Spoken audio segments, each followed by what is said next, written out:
بسم الله والحمد لله والصلاة والسلام على رسول الله صلى الله عليه وسلم. لقد تكاثرت علينا اليوم الذنوب والمعاصي، فلدينا في كل صباح ذنوب ومعاصي، ولدينا في كل مساء ذنوب ومعاصي، وفي كل مجلس معاصي، وفي كل طريق معاصي، وفي كل لحظة وحين معاصي إلا ما رحم ربي.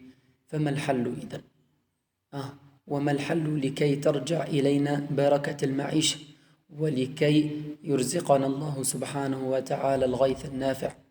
فالحل هو الرجوع إلى الله سبحانه جل في علاه والتوبة إليه. قال سبحانه: ألم يروا كم أهلكنا من قبلهم من قرن مكناهم في الأرض ما لم نمكن لكم، وأرسلنا عليهم السماء مدرارا وجعلنا الأنهار تجري من تحتهم فأهلكناهم بذنوبهم، أي أهلكهم الله سبحانه وتعالى بكثرة ذنوبهم وبالشرك وبالكفر، فعاقبهم ربنا سبحانه وتعالى فأهلكهم بذنوبهم وأنشأنا من بعدهم قرنا آخرين. وقال سبحانه: إن الذين كفروا لن تغني عنهم أموالهم ولا أولادهم من الله شيئا وأولئك هم وقود النار، كدأب آل فرعون والذين من قبلهم كذبوا بآياتنا فأخذناهم بذنوبهم، أي أخذهم الله سبحانه وتعالى بكثرة معاصيهم وذنوبهم وبكفرهم وبشركهم. فما الحل؟ الحل هو الرجوع إلى الله سبحانه وتعالى والتوبة إليه. وانظر أيها المسكين كيف كان الصحابة الكرام قبل توبتهم وبعد توبتهم. قبل توبتهم كانوا مسرفين على أنفسهم في المعاصي والذنوب، منهم من كان زاني، ومنهم من كان شاربا للخمور، ومنهم من كان يقتل ابنته ظلما وبهتانا، لكن عندما تابوا ركعت الدنيا تحت قدميهم وقادوا الأمم، وكانوا خير أمة أخرجت الناس، وكان خير زمان مر على هذه الأمة وعلى التاريخ زمان يدرس في الجامعات اليوم. لماذا؟ لأنهم تابوا إلى الله سبحانه جل في علاه، وهو الذي قال في سورة طه: وإني لغفار، أي شديد المغفرة لمن تاب وآمن وعمل صالحا ثم اهتدى. تاب شرط لولاني، ثم آمن، ولا يأتي الإيمان بدون العمل الصالح، وعمل صالحا ثم اهتدى مشى على الطريق المستقيم. إني لغفار أي شديد المغفرة. وقال سبحانه في آية الرحمة: قل يا عبادي الذين أسرفوا على أنفسهم لا تقنطوا من رحمة الله إن الله يغفر الذنوب جميعا. إن الله يغفر الذنوب هذه تكفي، لكن أضاف سبحانه وتعالى: إن الله يغفر الذنوب جميعا. يا ربي كنت زاني وكنت شارب الخمور، يا ربي كنت عائق، يا ربي كنت نعمل في المعاصي ليل ونهار، لا، إن الله يغفر الذنوب جميعا. إن الله يغفر الذنوب جميعا إنه هو الغفور الرحيم.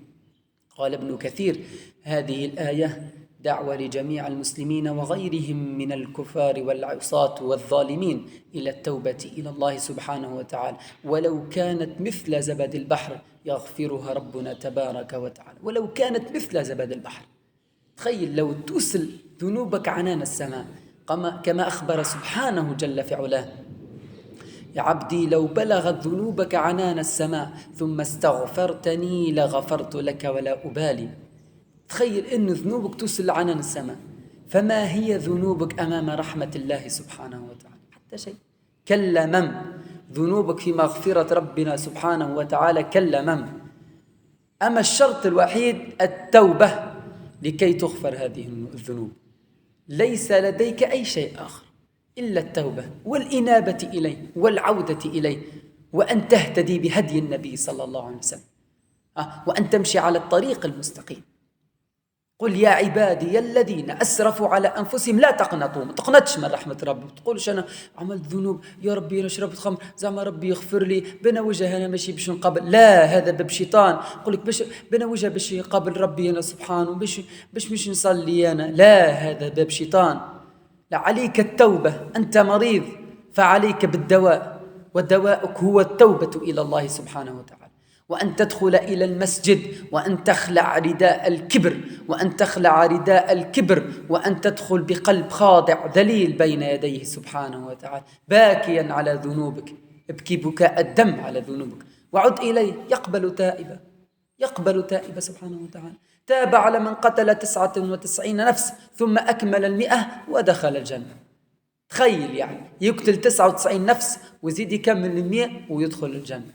غفار سبحانه، شديد المغفرة لعباده، شديد الرحمة، ربي رحيم غفور. عد إليه، تب إليه ولا تقنط من رحمته سبحانه وتعالى. ما تقنطش، أرجع وتوب وما تقولش أنا عندي ذنوب وش بشي نحيهم لي، لا. فقال النبي صلى الله عليه وسلم في الحديث، قال لو أنكم لا تذنبون لذهب الله بكم ولأتى بقوم آخرين يذنبون فيستغفرون الله فيغفر لهم، يذنبون فيستغفرون الله، يرجعون إلى الله سبحانه وتعالى، يرجعون إلى الله فيستغفرون فيغفر لهم، فيستغفرون الله فيغفر لهم. ليش؟ لأنه شديد المغفرة ويقبل التوبة ويعفو عن السيئات ويعلم ما تكسبون ويعلم ما تفعلون. فعليك أيها المسلم الذكي العاقل الكيس العودة إلى الله سبحانه وتعالى والإنابة إليه، وأن تعود إلى دينك، وأن تتمسك بدينك، وأن تستغفر ربنا سبحانه وتعالى في كل لحظة وحين. وعلينا جميعنا أن نتوب لكي تعود إلينا معيشتنا الحقيقية، ولكي تعود إلينا البركة في الطعام والبركة في الرزق، ولكي تعود إلينا الأمطار الغيث النافع. فعلينا بالعودة إلى الله سبحانه وتعالى. تب ولا تقنط من رحمته سبحانه جل في علاه، وتب قبل أن يأتيك ملك الموت، وعندها تتحسر فتقول رب ارجعوني لعلي أعمل صالحا فيما تركت. كلا يا رب رجعني. ما عادش نسمع الغناء، وما عادش نتبرج، وما عادش نقول الكلام الخايب، وما عادش نقول الكلام الزايد، وما عادش نقول الكلام الحرام. كلا إنها كلمة هو قائلها ومن ورائهم برزخ إلى يوم يبعثون. هذا والله أعلم، واستغفر الله لي ولكم فاستغفروه إنه هو الغفور الرحيم. وعليكم السلام ورحمة الله تعالى وبركاته.